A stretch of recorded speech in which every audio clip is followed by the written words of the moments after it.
Parang tapos na.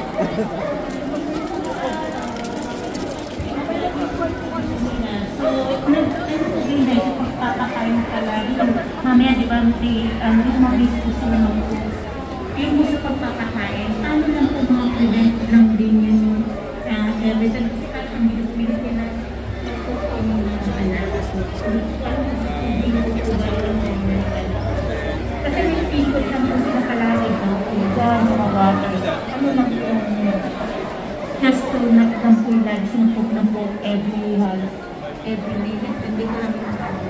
Nakita kami ni My opinion. Unahin mo lang yung tax. Ang tax, iwanan mo ng food, that's fine. Kasi kapag sila talagang food natin, siya na sila. They will eat whenever they want. But in dogs, for me,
pinakain mo siya, pag hindi niya inubos yan, in let's say, bigyan mo siya ng oras, Hindi niya inubos in 15 minutes. May tira pa siya. Tanggalin mo. Bakit? Ako, opinion, again, my opinion. Kasi, tinuturuan nyo sila na iisipin nila, ay, nandyan lang naman yung pagkain eh. Babalik na lang ako. O kaya,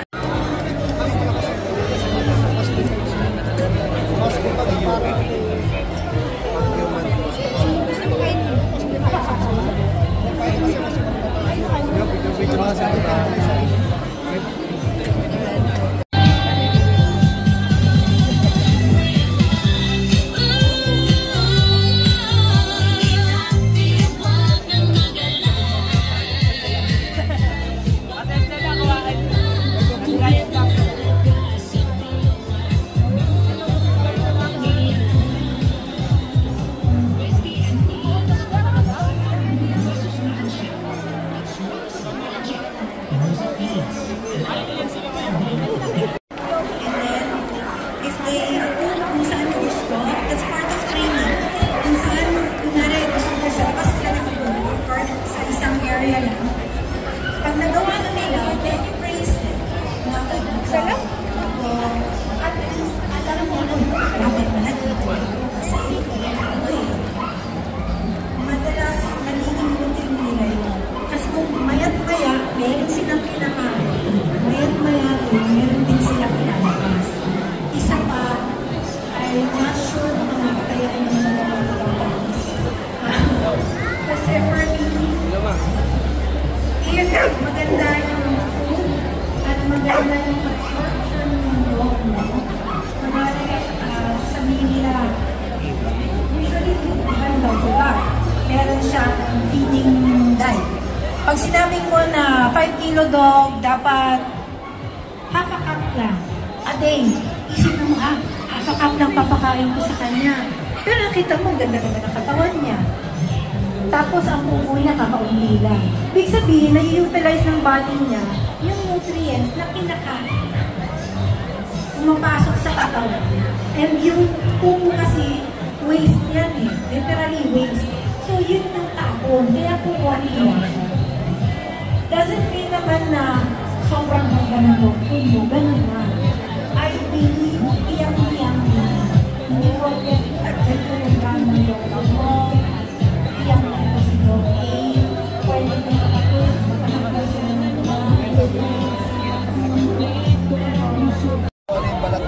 Parang loose.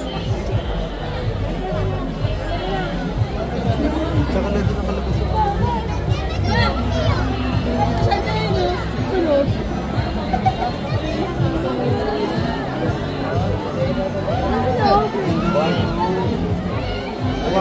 pakalip.